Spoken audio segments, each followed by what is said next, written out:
মহারাজ ওই সুন্দর সুন্দর সব স্বপ্ন দেখবেন। আরে বাস, ঘুমের সঙ্গে স্বপ্ন একদম বিনামূল্যে। এবার তো আমারও এক ঠক খেতে ইচ্ছে করছে। না না, আগে এক্ষুনি গিয়ে মহারাজকে দিয়ে আমার বন্ধুটা বাঁচান। আরে শুভ কাজে আর দেরি করা উচিত নয়।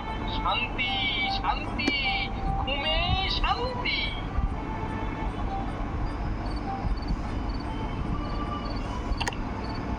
এইবারেও রাজবৈদ্যের ওষুধে কাজ না হলে ওকে ওকে সত্যি সত্যি শুলে চড়াবো।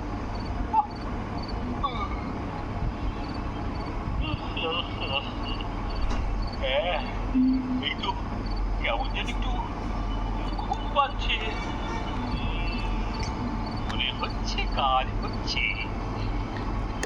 এত এত তাড়াতাড়ি চোখ বন্ধ হয়ে আসছে, সব কেমন যেন ঝাপসা ঝাপসা।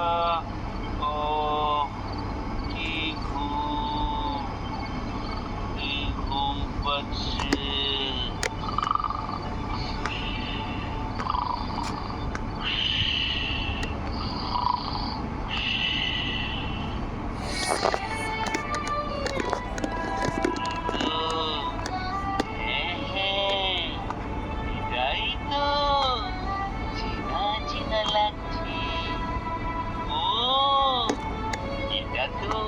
আমারই প্রাসাদ, কি সুন্দর সাজানো গোছানো।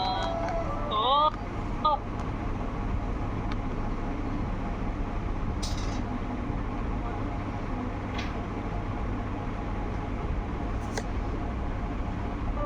পুরোটাই যেন ভাসছি। সত্যি এইরকম প্রাসাদে মহারাজকে বানায়? কি আশ্চর্য, অপূর্ব। যেমন আমাদের মহারাজ, তেমনি তার প্রাসাদ।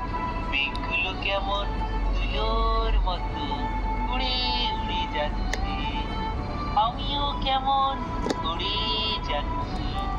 ও মা, কি সুন্দর! হ্যাঁ মহারাজ, এরকম প্রাসাদ আপনি ছাড়া আর কে বানাবে? কি হালকা লাগছে। না না, এই প্রাসাদেই আমি থাকবো।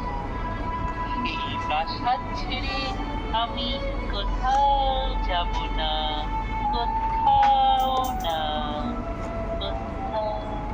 ও ও, কি আলো! আহ, যা, এটা কি হলো? না না, ওই প্রাসাদ। যা,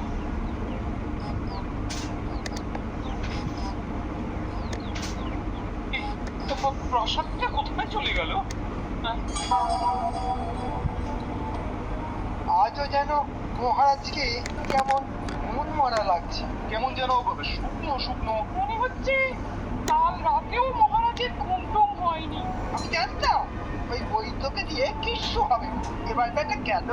আমার তো মনে হয় মহারাজের ঘুমও হয়েছে, টুমও হয়েছে। কি ঘুমের সঙ্গে টুমটা আবার কি? কি সুন্দর স্বপ্ন। কি সুন্দর স্বপ্ন! হ্যাঁ, কিন্তু ভোরবেলা ঘুম থেকে উঠতেই সব ফুস হয়ে গেল যে। না না, ঘুষাবে কেন? ঘুষাবে কেন? স্বপ্ন যখন একবার দেখে ফেলেছে তখন আর চিন্তা নেই। বলছো? হ্যাঁ মহারাজ, ওরের স্বপ্ন সত্যি হবে না মানে? আলবাত হবে। দোল্লা দিয়ে দিয়ে সবাই মিলে মহারাজকে খুব তুলছে দেখছি। তোলো তোলো, আরো তোলো।